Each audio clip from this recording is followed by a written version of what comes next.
सद्गुरुदेव भगवान का ध्यान सभी लोग साथ।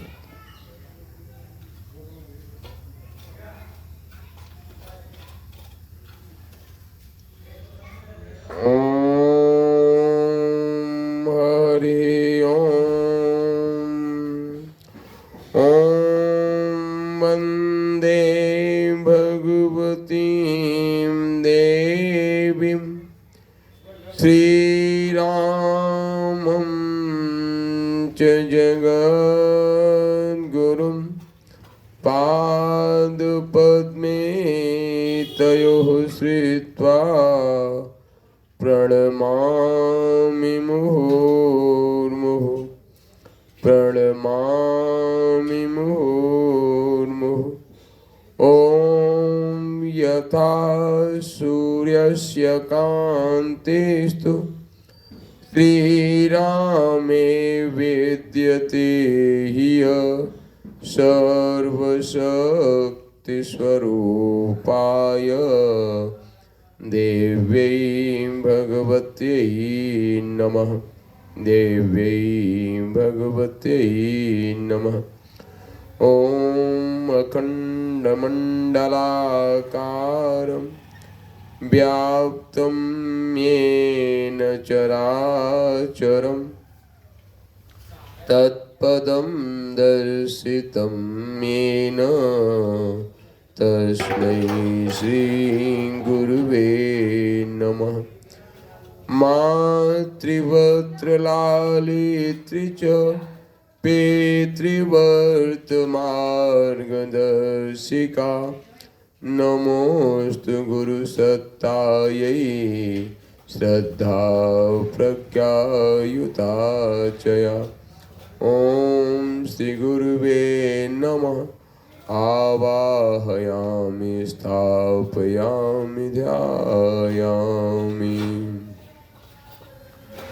ॐ गजाननं भूतगणादिसेवितं कपित्थजम्बूफलसारभक्षकम् उमासुतं शोकविनाशकारणं नमामि विघ्नेश्वरपादपङ्कजं।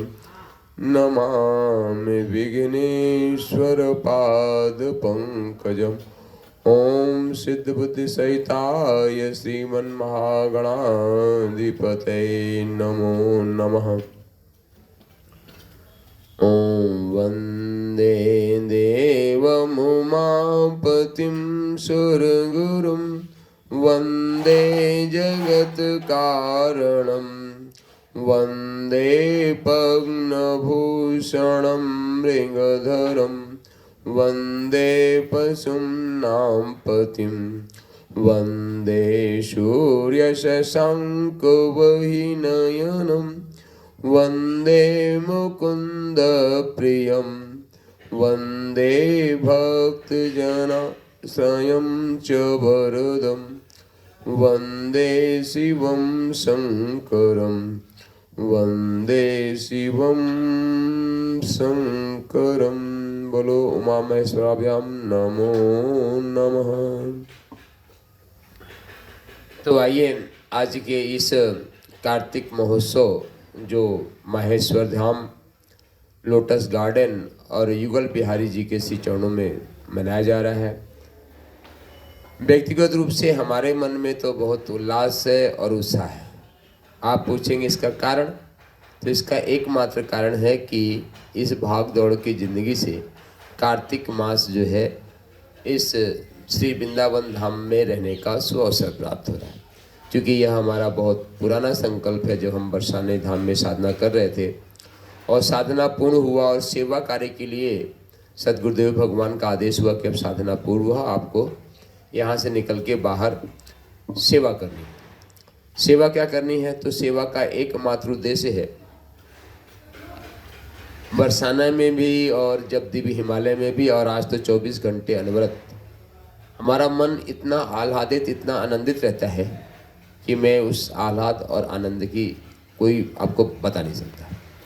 और एक आनंद होता है, जिसको हम लोग, चूँकि शब्दों का हमारे को बड़ा तकलीफ होता है कि सबसे ज़्यादा हम आज दुरुपयोग करते हैं तो शब्दों का दुरुपयोग करते हैं, अर्थात दूसरी भाषा में कहें तो माँ सरस्वती का अपमान करते हैं, जबकि शब्दों का और माँ सरस्वती का अपमान हम सबको नहीं करना चाहिए।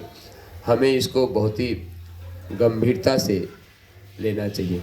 तो आइए, घड़ी के टाइम से हम सिर्फ 5 मिनट संकीर्तन करेंगे। और हमारे भाई साहब भी आ गए, और हमारी कल बहन जी कह रही थी कि यदि आपका सत्संग अच्छा लगा होगा तो कल जरूर आएंगे, अन्यथा नहीं आएंगे। तो इसका मतलब मैं ये मान लेता हूँ कि कल का सत्संग हमारा अच्छा था, इसलिए आ गए।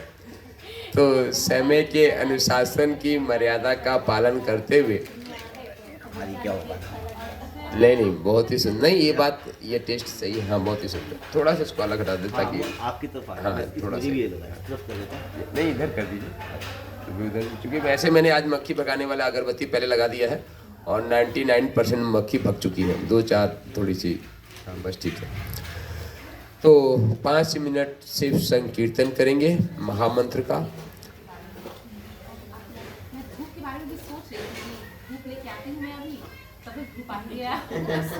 तो यही तो कहते हैं ना कि उठो धरा के वीर सपूतों, धरती स्वर्ग बनाना है। तो स्वर्ग की परिभाषा यही है कि जो इच्छा करी हो मन माही, प्रभु प्रताप कर दुर्लभ। नहीं तो आपके मन में इच्छा उठा, धूप होना चाहिए, तो धूप आ गया, है ना।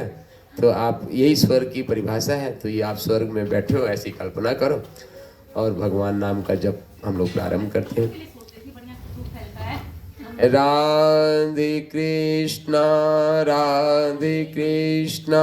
कृष्ण कृष्णा राधे राधे, राधे श्यामा श्याम श्यामा राधे राधे। इस लय को, इस धुन को गाइए, 2-4 बार हमारे साथ गाइए, आपको बहुत अच्छा लगेगा। ये धुन अपने आप में बहुत अच्छा है, मतलब इस कीर्तन को कम से कम नहीं तो 20 धुनें गाने का, पर यह धुन हमारे हृदय के सबसे निकट है। और जैसे जैसे हम आगे गाते जाते हैं धुन बदलता चला जाता है, पर इस धुन के साथ हमारे साथ साथ आप गाइए। राधे कृष्णा कृष्ण कृष्णा राधे राधे, राधे श्यामा श्याम श्यामा राधे राधे। राधे कृष्णा कृष्ण कृष्णा राधे राधे, राधे श्यामा श्याम श्यामा राधे राधे। राधे कृष्णा कृष्ण कृष्णा राधे राधे, राधे श्यामा श्याम श्यामा राधे राधे। राधे कृष्णा कृष्ण कृष्णा राधे राधे, राधे श्यामा श्याम श्यामा राधे राधे। राधे कृष्णा कृष्ण कृष्णा राधे राधे, राधे श्यामा श्याम श्यामा राधे राधे। राधे कृष्णा कृष्ण कृष्णा राधे राधे, राधे श्यामा श्याम श्यामा राधे राधे। राधे कृष्णा कृष्ण कृष्णा राधे राधे, राधे श्यामा श्याम श्यामा राधे राधे। राधे कृष्णा कृष्ण कृष्णा राधे राधे, राधे श्यामा राधे श्यामा श्याम श्यामा राधे राधे राधे कृष्ण कृष्ण कृष्ण राधे राधे राधे श्यामा श्याम श्याम राधे राधे राधे कृष्ण कृष्ण कृष्ण राधे राधे राधे श्यामा श्याम श्यामा राधे राधे राधे कृष्ण कृष्ण कृष्ण राधे राधे राधे श्यामा श्याम श्याम राधे राधे राधे कृष्ण कृष्ण कृष्ण राधे राधे राधे श्यामा श्याम श्यामा राधे राधे राधे कृष्ण कृष्ण कृष्ण राधे राधे राधे श्यामा श्याम श्याम राधे राधे राधे कृष्ण कृष्ण कृष्ण राधे राधे राधे श्यामा श्याम श्यामा राधे राधे राधे कृष्ण कृष्ण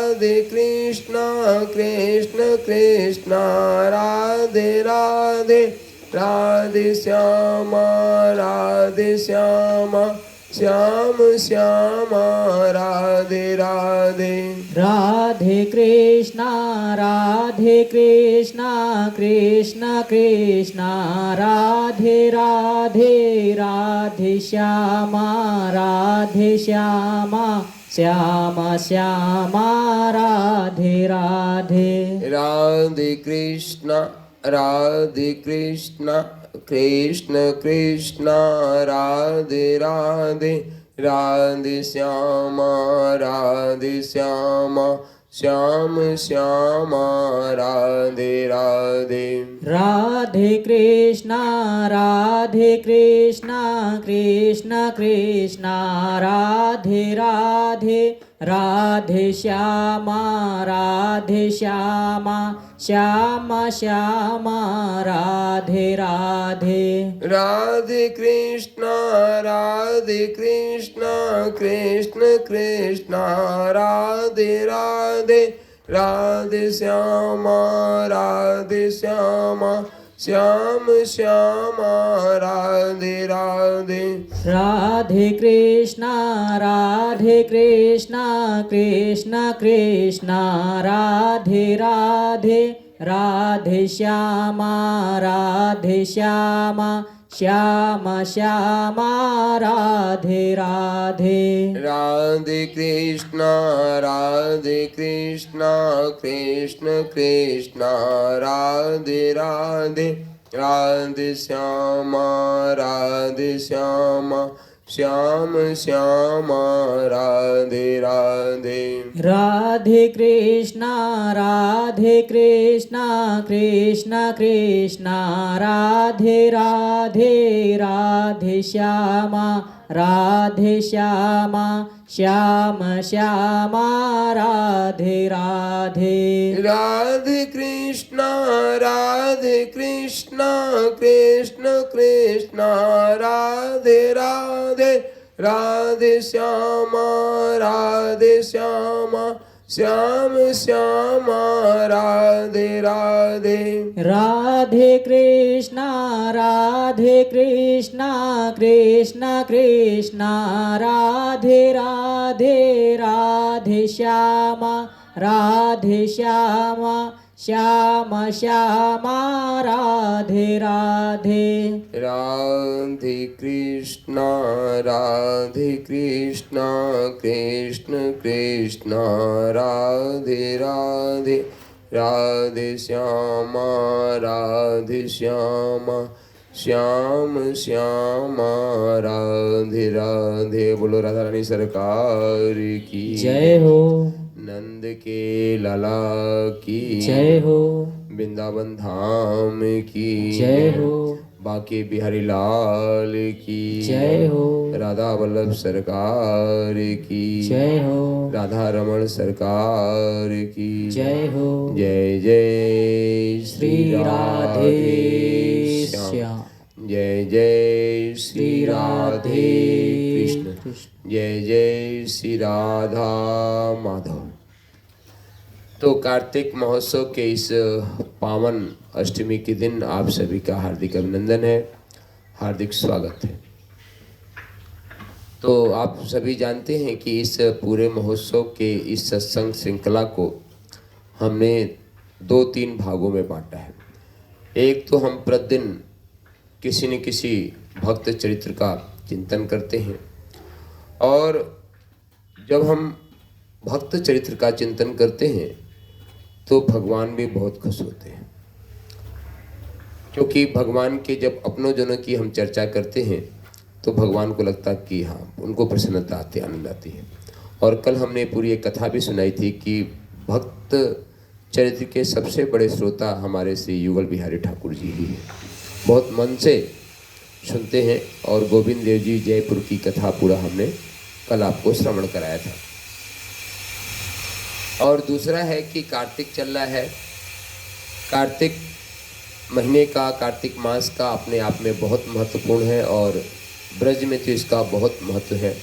नए कितने लोग विदेशों से भी, अमेरिका से, यूरोप से, वो अपनी छुट्टी लेके विशेष रूप से आज वृंदावन में रह रहे हैं, 1 महीने के लिए आते हैं। मुंबई से आते हैं, ढेर सारी जगहों से लोग आते हैं। पिछले साल भी एक मैया ब्रिटेन से हमारे पीछे पड़ी थी कि गुरुजी कहीं पे व्यवस्था करा दो। इतना पीछे पड़ी कि अल्टीमेटली उसकी हमको व्यवस्था बनानी ही पड़ी। वे आके 1 महीने कार्तिक में थी, उसमें हम बरसाने में थे पिछले साल। तो कार्तिक मास दामोदर मास का भी इतना महत्व है, तो इसके महत्व पे भी हम लोग थोड़ा सा गायन और चिंतन मंथन इस विषय पे भी करते हैं। और इसके साथ यदि कुछ समय बचता है तो कीर्तन भजन भी करते हैं। तो हमारी तो पहले भक्त चरित्र का चिंतन किया जाए कि पहले कार्तिक महात्म का? कार्तिक महात्म का। कार्तिक जो है, कल भी हमने कहा था कि कार्तिक का वास्तव में अपना महत्व है, और कार्तिक में हमको कुछ नियम का पालन करना चाहिए। और विशेष रूप से हमारे पूरे ब्रज 84 कोष में, यहाँ तक कहीं भी विदेशों में भी, जो चैतन्य महाप्रभु जी का परिकर है, मतलब गौड़िया संप्रदाय है ना, चूँकि भारत में अलग अलग संप्रदाय हैं साधु महात्माओं का। जैसे हमारे घर में अलग अलग परिवार है, तो वैसे ही ये भी एक संप्रदाय परिवार जैसा ही है। पर चैतन्य महाप्रभु जी का जो पूरा परिकर है, वे कार्तिक मास को बहुत ही नियम सेवा कहते हैं, उसको नियम सेवा के साथ पालन करते हैं। और ऐसा ही कार्तिक मास में हमको भी अपने कुछ नियम सेवा, कुछ व्रत लेना चाहिए, है ना। कोई न कोई एक व्रत लेना चाहिए। जैसे हमने भी एक व्रत लिया, हमने एक व्रत लिया कि अब हम माहेश्वर धाम को, इस लोटस गार्डन को छोड़ के कार्तिक पूर्णिमा तक कहीं नहीं जाएंगे। तो एक व्रत ये भी हो गया, मतलब ब्रज को छोड़ के वृंदावन में ही रहेंगे। तो यह ऐसा व्रत है। और सबसे बड़ा व्रत इसमें जो माना जाता है, वह माना जाता है स्नान का, कि प्रातः ब्रह्म मुहूर्त में स्नान करना चाहिए। और मुझे अच्छा भी लगता है और होना भी चाहिए कि आज भी भारत की सनातन संस्कृत भूमि में देश दूर तक कहीं बात करो तो आजकल हमारी जो बालिकाएं हैं, जो 4-5 साल, 8-9 साल, 11, 12, 13, 14, 15 साल तक की बालिकाएं सुबह सुबह उठ के जरूर कार्तिक मास में नहाती, लगभग पूरे भारत में यह परंपरा आज है।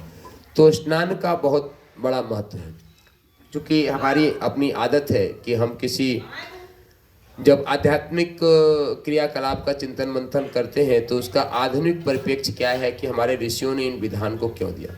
क्योंकि ऋषि जो है हमारे बड़े चिंतनशील थे, और वह आपका जीवन कैसे हमेशा हंसता और मुस्कुराता रहे, उसके लिए वह सारी विधि व्यवस्था सूत्र दे के हम सबको गए, पर समय काल का अपना प्रवाह होता है कि वह सूत्र हम भूल गए, सूत्र भूल गए। आज की हमारी नई पीढ़ी आई जो अपने आप को साइंटिफिक मानती है, मॉडर्न मानती है, वे आपके साथ लॉजिक करती है कि ये काम करेंगे तो उसका लॉजिक क्या है। और मैं आपको बताऊं कि हमारे जितने भी आध्यात्मिक रिचुअल्स है, आध्यात्मिक रिचुअल्स, आध्यात्मिक हिंदी में बोल रहा हूँ, रिचुअल्स इंग्लिश में बोल रहा हूँ।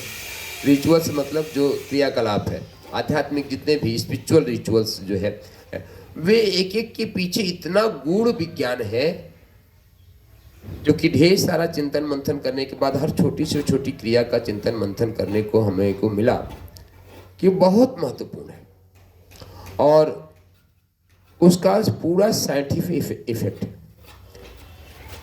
तो वैसे ही कार्तिक मास में जब हम स्नान करते हैं तो हमने आपको बताया था कि यह जो कार्तिक मास है ये संधि का बेला, संधि बेला मतलब कि वर्षा ऋतु विदा हो रही है और शरद ऋतु आ रही है।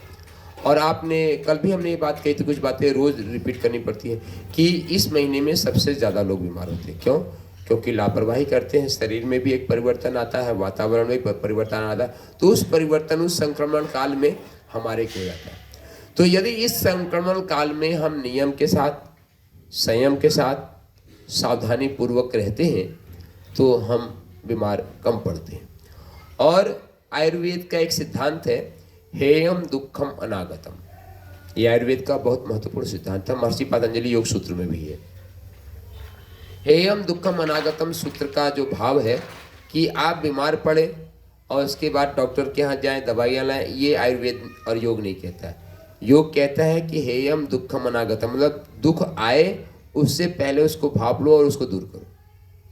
मतलब आप दुखी हो इस संसार में रह के, तो ये हमारा सनातन संस्कृत नहीं कहता है। सनातन संस्कृत कहता है जीवे में सरदा सतम, आप 100 वर्षों तक हंसते खेलते मुस्कुराते हुए जीवन को जिए, है ना। और एक दूसरा भी सिद्धांत आप बताते हैं आपको कि यदि आपके जीवन में कहीं भी कोई कष्ट और परेशानी है, कहीं भी आप किसी प्रकार से भी दुखी हो, तो उसका सिर्फ एकमात्र सूत्र है कि अभी आपको जीवन जीने की जो कला है, जो 100% कला है, उसको आपको अभी जीना नहीं आता। कहीं ना कहीं आप उस जीवन जीने की जो विधा है, जो विज्ञान है, उसको आप, जैसे मैथमेटिक्स है, आप मैथमेटिक्स का सूत्र लगाइए और मैथमेटिक्स के सूत्र लगाने में यदि एक छोटी सी बिंदी तो होती है ना जिसको दशमलव बोलते हैं, यदि आप एक दशमलव की भी त्रुटि कीजिए तो जो उसका सही उत्तर आना चाहिए नहीं आएगा, है ना। जैसे √3 का अपना एक मान होता है, अब उस √3 का सही मान नहीं रखेंगे तो नहीं आएगा। जैसे a+b का होल स्क्वायर, अब इनके अपने फार्मूले, यदि इनको आप थोड़ा सा भी चूक करेंगे तो मैथमेटिक्स का आपकी नहीं लगेगी, अंतिम में जो रिजल्ट मिलना चाहिए, उस क्वेश्चन का आंसर जो आना चाहिए वो नहीं आएगा। तो वैसे ही हमारा यह जीवन भी है, और जीवन में यदि सही सूत्रों के साथ हम जीवन को जीते हैं तो हंसते और मुस्कुराते हुए जीवन जिया जा सकता है। और पिछले ये हम अपने बड़कपन के लिए, हम आपके जीवन में हम चाहते हैं आपका जीवन हमेशा मुस्कुराता रहे। और हमने कहा ना कि हम सेवा के लिए लिए हैं, तो सेवा के लिए पता नहीं आपके जीवन में बिहारी जी ने आपके ऊपर कृपा किया है कि नहीं किया, मुझे पता नहीं है। सच्ची बताऊं आपको, क्योंकि परमात्मा की फ्रीक्वेंसी, उसकी तरंग यदि फ्रैक्शन ऑफ सेकेंड के लिए यदि आपके हृदय को टच कर जाए ना, स्पर्श कर जाए, शुद्ध हिंदी बोलूं तो स्पर्श कर जाए, तो उसका आनंद, उसकी मदहोशी हफ्तों तक रहती है। और उस मदहोशी में यह आलम होती है कि दुनिया का कोई सुंदर से सुंदर, महंगा से महंगा कोई चीज आपको मन को भाता नहीं। शुरुआत में इस मिट्टी को भी आकर्षित करने का वही एक तरंग था। एक बार वह बांके बिहारी की जो तिरछी चितवन है, वह आपके हृदय को भेद जाए बस, है ना, और पूरे शरीर में रोमांच आ जाता है, पूरी रोमावली खड़ी हो जाती है ना। और यदि महसूस नहीं किया है तो हम भी इस कार्तिक मास के, चूंकि यह कार्तिक मास हमने पहले दिन से किया, कार्तिक मास को यदि एक लाइन में डिफाइन करना है तो कार्तिक मास भगवान श्री हरि अर्थात बांके बिहारी को रिझाने का मास है। उनको हम रिझाएं, और रिझाएं कैसे? तो सेवा पूजा करके। सेवा पूजा करेंगे तो वे रिझेंगे, है ना। तो वे रिझेंगे तो वह कृपा कटाक्ष उनके एक तिरछी चितवन जो है हम सबके हृदय को बेर दिया, तो वह प्रेम का है। प्रेम के अष्ट सात्विक लक्षण होते हैं, ये सब कार्तिक मास की विशेषता है। वह अष्ट सात्विक लक्षण क्या क्या होते हैं, आप बताएंगे कोई? प्रेम जब हमारे हृदय में प्रस्फुटित होता है तो उसके लक्षण दिखते हैं शरीर में। और शास्त्रों में, ब्रज के शास्त्रों में तो बहुत विशेष वर्ग है, अष्ट सात्विक लक्षण, मतलब 8 सात्विक लक्षण। तो पहले 1-2 बताएं, हम पिछले 3 दिन कथाओं में बता भी रखे। पहला क्या है? पहला 3 लक्षण है प्रेम आपके हृदय में प्रज्वलित, अश्रु, कंप और पुलक। अश्रु मतलब है आपके हृदय में यदि प्रेम पैदा होगा तो आपके अश्रु गिरेंगे ही गिरेंगे, रुक ही सकते हैं। और यदि अश्रु प्रेम प्रकट होने के बाद भी रुकता है तब कहीं ना कहीं आपका हृदय ही फट जाएगा। तो अश्रु। दूसरा कंपन, पूरे शरीर में कंपन होता है, रोमांच होता है ना। और पुलकन, पुलकन मतलब आपके चेहरे पे अनायास एक ऐसी मुस्कान आएगी जो एक अलौकिक अद्भुत मुस्कान होती है। और यह प्रेम के अष्ट सात्विक लक्षण के प्रथम 3, अंतिम जो 8वां है उसमें ये होता है कि हे नंदनंदन, अब तुम यदि सामने नहीं आए तो ये प्राण निकल जाएगा। ये 8वां लक्षण है कि हे नंदनंदन, अब तुम तुरंत यदि सामने प्रकट नहीं होते तो प्राण इस शरीर में रह ही नहीं सकता। यह 8वां लक्षण है और लोगों के ब्रज के ढेर सारे साधु संतों में यह लक्षण है आया है। और जिस दिन यह 8वां लक्षण प्रकट हो जाता है तो भगवान का सत्संकल्प है वह प्रकट होते ही है। और इसको आप कथाओं के माध्यम से समझना चाहो तो ध्रुव का प्रसंग हमारे को इसको समझाने में बहुत अच्छा लगता है। और आज जिस माता का चरित्र भी हम समझाने की कोशिश करेंगे तो वह भी आपको अच्छा लगेगा। तो ध्रुव जी जंगल में तपस्या कर रहे थे, छोटे से बालक थे और तपस्या पूर्ण हुआ।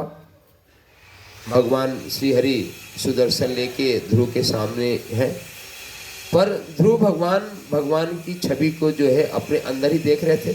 अंदर देख ही बड़ा आह्लादित थे, आनंदित थे, क्योंकि हृदय में ही भगवान का मूल दर्शन होता है। और भगवान श्री हरि विष्णु सुदर्शन लेके सामने भी खड़े हैं और भगवान स्वयं सोच रहे हैं कि इस बालक को अपनी ओर कैसे आकर्षित किया जाए। अब देखिए यहाँ पे भगवान श्री हरि विष्णु स्वयं आश्चर्य में है कि इस बालक को, नन्हे बालक ध्रुव को कैसे अपनी ओर आकर्षित किया जाए। तब उन्होंने सोचा कि जब तक इसको हम तड़पाएंगे नहीं, हमने पहले दिन कहा था कि मिलन की खुशी से, मिलन की चाह मिल जाए आप ठाकुर को, पर विरह की जो प्यास है, विरह की जो तड़पन है, उसका आनंद एकदम अलौकिक है। और इसको वही समझ सकता है जो लौकिक प्रेम भी किया हो, है ना। और प्रेम वह प्रथम सीढ़ी है जिसमें हम हमारे अंदर भगवान को प्राप्ति करने का एक प्यास जगती है, एक आस जगती है। और वही आस और प्यास जगाने का जो मास है वह कार्तिक मास है। कार्तिक मास में हम पूरे 28 दिन, चूँकि पूर्णिमा जो होता है ना, पूर्णिमा से पूर्णिमा वो 28 दिन होता है। इंग्लिश में 30 दिन होता है, पर जो हिंदी महीना पूर्णिमा से पूर्णिमा होता है वह 28 दिन का ही होता है। और इसीलिए हर 3 साल के बाद उसको व्यवस्थित करने के लिए एक अधिक मास आता है जिसको हम पुरुषोत्तम मास कहते हैं। ऐसे कार्तिक को भी बहुत लोग पुरुषोत्तम मास कहते हैं। तो यह कार्तिक मास उसी के लिए है। तो इसमें स्नान का बहुत महत्वपूर्ण है। और स्नान के साथ, जब स्नान का विषय चल रहा है, चूँकि हमारी अपनी अपनी कथा एक शैली है, हम चाहते हैं कि यदि आप हमारे साथ कथा सुने तो आपके जीवन में कोई ना कोई एक परिवर्तन आना चाहिए। वह परिवर्तन हम भी महसूस करें, सामने वाला जो आपके चारों तरफ रहता है वो भी महसूस करे और आप स्वयं महसूस करें। सबसे पहले मुझे आश्चर्य होता है कि आज के लोग स्नान करना भी नहीं जानते। आप कहोगे कैसे? जैसे मैं अभी स्नान करके आया हूँ, मैं 2 गीजर का पूरा पानी खत्म कर दिया। एक तो पहले से था, उसको 2 बाल्टी में निकाल लिया और उसके बाद फिर गीजर का। क्यों? क्योंकि आपके शरीर में 70% तो जल ही है ना। ये ऊपर तो दिख रही है मिट्टी है, और इस मिट्टी के अंदर ही हमने आपको बताया था कि अग्नि, वायु, आकाश और जल इसके अंदर है ना। चित जल पावक गगन समीरा, पंच तत्व मिल बना अधम शरीरा। इसको अधम बोला गया है रामचरितमानस में, गोस्वामी तुलसीदास जी अधम बोल रहे हैं। पर यह भगवान की सृष्टि का सबसे बहुमूल्य कृति है। मनुष्य मतलब स्त्री और मनुष्य दोनों सर्वोत्तम कृति है, यह भी शास्त्रों में लिखा है। पर यह मिट्टी दिख रहा है, और यह मिट्टी के अंदर ही जल भरा हुआ है। और हमने बता दिया कि अन्न जो है वे आपका मन बनता है, जैसा खाए अन्न वैसा बने मन। पर आपको अपनी भावनाओं को जगाना है तो आपको अपने जल तत्व को जगाना पड़ेगा। तो हमने कहा कि हम कथाएं बुद्धि से नहीं करते, हम अपने हृदय से करते हैं, भाव से करते हैं। तो आपको अच्छे मन से स्नान करना चाहिए, और जब आप अच्छे मन से स्नान करें तो कम से कम नहीं तो ये मान लीजिए कि आपको स्नान करने में कम से कम आधे घंटे लगना चाहिए। यदि आधे घंटे से कम लग रहा तो इसका मतलब आप उसको स्नान नहीं कहते, उसको मैं क्या बोलता हूँ अपनी भाषा में, अपवित्र पवित्रो वा सर्वावस्थांगतो विवा यह स्मृत पुंडरीकाक्षम सवायवंत्र शुचि। मतलब आपने गए 2 मग्गा जल डाला और हो गया ना, स्नान हो गया, तो वह स्नान नहीं है, वह तो पवित्रीकरण है ना। तो पवित्रीकरण तो हम लोग आचमन का जल लेके करते ही हैं, पर स्नान करने का मतलब है कि आप जल फेंड़े और अपनी उंगलियों को पूरे मतलब एक बार अपने शरीर पे के हर अंग पे पूरा उंगलियां आपकी फिरनी चाहिए, एक तरीके से शरीर का मसाज करना चाहिए। और हम आपको बताएं कि यदि आप सही ढंग से स्नान करने की विधि सीख गए तो आप अपने शरीर में होने वाले 50% रोगों को, बीमारियों को दूर कर रहे हैं, 50%। और विशेष रूप से आज जो बीमारी आ रही है किडनी की और लीवर की, ये सिर्फ स्नान से ही ठीक किया जा सकता है। स्नान से आप अच्छे मन से शुद्ध ताजा पानी से, आजकल एक समस्या और है कि हम टंकी के पानी से स्नान करते हैं, शुद्ध ताजा पानी को गर्म करने की आवश्यकता नहीं, जो सीधे मोटर का मिलता नहीं मिलता, तो आप ना ठंडा होना चाहिए ना तो गर्म होना चाहिए। आप ऐसे हमने भी अभी स्नान किया तो ना तो गीजर का पानी इस्तेमाल किया, पर हमने उस पानी को औसत बनाने में किया, हाथ डालें ना तो वे ठंडा लगे और ना तो वे गर्म लगे, मतलब जिसको हिंदी में बोले तो अनुकूल हो आपके शरीर के। आप स्नान कीजिए और पूरे शरीर को एक बार कीजिए, और जब आपकी रोमावली सारी खुल जाती है, आपका हृदय और भावनाएं विकसित होती है, और जब आपकी भावनाएं विकसित होंगी तो आपके हृदय में ही ठाकुर विराजमान करेंगे। तो इसीलिए कार्तिक मास में सबसे ज्यादा महत्व दिया गया स्नान का। तो यदि आप खुद कार्तिक मास में बहुत अच्छे से स्नान करते, बाकी 11 महीने में नहीं करें, पर कार्तिक मास में यदि अच्छे से स्नान करते हैं तो आप ये ठाकुर की सबसे बड़ी सेवा कर रहे हैं, कार्तिक मास को बहुत अच्छे से मना रहे हैं, ये भी है ना। यदि स्नान नहीं करें तो इसका मतलब भी आप ठाकुर को रिझा नहीं रहे। अच्छे से स्नान कीजिए। और आप लोग तो ब्रज में रह रहे हैं, और ब्रज में इसीलिए रह रहे हैं कि ठाकुर को रिझा सके, तो सबसे पहले, और वहीं से जब आप, और साथ में गंगा, कल हमारी बहन बोल रही थी कि गंगा जल डाल के, हाँ गंगा जल डाल के आप स्नान कर सकते हैं, यमुना जी की यमुना जल डाल के है। पर साथ में देखिए, ये सूत्र शायद आपके पता नहीं होगा, लोग आज हमसे शिकायत करते हैं कि हम पूजा करते हैं, पाठ करते हैं, यज्ञ करते हैं, पर वह लाभ नहीं देता। लाभ कब कैसे देगा? 3 चीजें हैं। एक तो शरीर की क्रिया, आप बहुत ध्यान से समझिएगा, शरीर की क्रिया, मन के विचार और हृदय की भावना, यदि ये तीनों एक सूत्र में बनते हैं, और एक सूत्र में जब ये मतलब प्रतिपादित होंगे, मतलब परफॉर्म किए जाएंगे, तब जाके इसका पूरा फल मिलेगा। जैसे जनेऊ होती ना, अब जनेऊ में 3 धागे होता है, एक धागे में 3 बार होता है, फिर 3 धागे में 9 धागा है, क्योंकि गायत्री मंत्र में 3 अक्षर होते हैं, 9 अक्षर होते हैं, 9 शब्द होते हैं, 24 अक्षर होता है, तब जाके। तो वैसे ही जैसे आप स्नान कर रहे हैं, तो ये नहीं कि विचार में कुछ और चल रहा है कि गैस पे तो जो है दूध करके नहाने के लिए आए थे, कहीं दूध न बह जाए। तो आप देख लो कि कन्हैया ने क्या किया था कि मैया के सारे मटके को, इसीलिए कहते हैं ना दामोदर मास, कल भी हमने कहा था कि मैया भगवान कृष्ण को ली थी, और वे चूल्हे पे जो है मटकी में दूध गर्म हो रहा था, अचानक दूध उफान मारा, बाहर निकल गया। यशोदा मैया कन्हैया को जमीन पे पलना में बिछायो और जाके जो है अपने दूध को संभालने लगी। कन्हैया नाराज हो गए कि मैया हमारे से बड़ा दूध हो गया, और उन्होंने सारी मटकी को फोड़ दिया, और सारी मटकी को फोड़ दिया। तो मैया बोली, ऐसा तू बहुत शैतान हो गए हो, आज तेरे को सबक सिखाती हूँ। क्या सबक सिखाऊंगी? तो रस्सी में बांधूंगी। घर में जितनी रस्सी थी मैया ने भगवान श्री कृष्ण को बांधने के लिए सारा इस्तेमाल कर लिया। भगवान बंध ही नहीं रहे। सारी उंगली, 4 अंगुल छोटी, 4 अंगुल का भी अपना बड़ा महत्व है। यदि इसके आध्यात्मिक रहस्य में जाओगे तो पता भी है, पर उसके लिए भरपूर समय चाहिए, तो नहीं बंधे।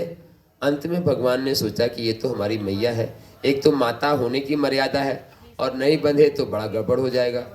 तो मैया ने पूरे घर से खोज के अंतिम एक रस्सी निकाल के लाए।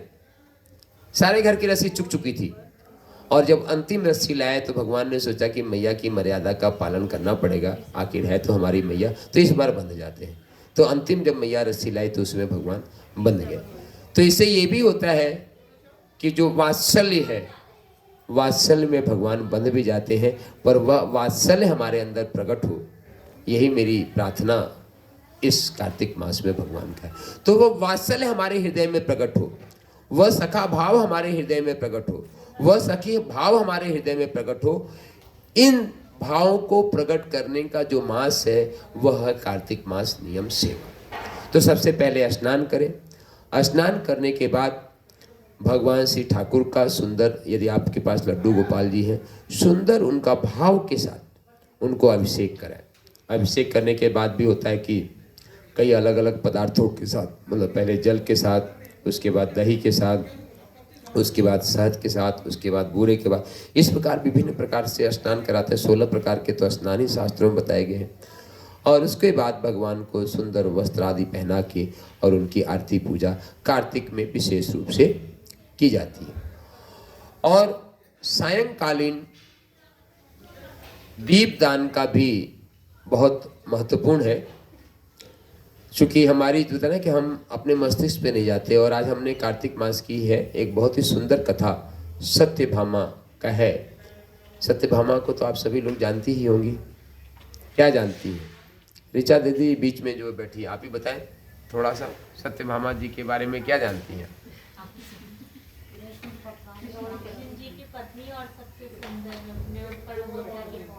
हाँ, सबसे सुंदर जो है, ऐसे देखिए, सबसे सुंदर तो राधा रानी जी थी, पर मान जो है उनका सत्यभामा जी का था कि हम सबसे सुंदर हैं, है ना।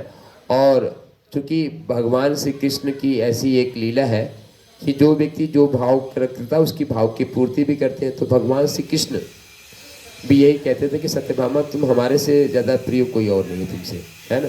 और ये भगवान की लीला है, भगवान की जिसको बोलते हैं ना कूटनीति है ना, कि जो व्यक्ति होता है उसको उसी प्रकार का पुरस्कार देते हैं। तो सत्यभामा जी का चरित्र एक बहुत ही सुंदर है, पर अभी मेरा पूरा भाव वहाँ पे नहीं जा रहा है, तो हम कहेंगे। तो ये जो कार्तिक मास का है, स्नान ध्यान से लेके दीपदान तक, इसको आप लोग नियमित करते हैं। इसमें से कितनी माताएं और हमारे दीपदान कर रहे हैं? आप कर रहे हो? करते हो नहीं करते हो? नहीं तो यहाँ पे तो करते नहीं। आप लोग घर से आते हो तो एक दीपक करते हो आप?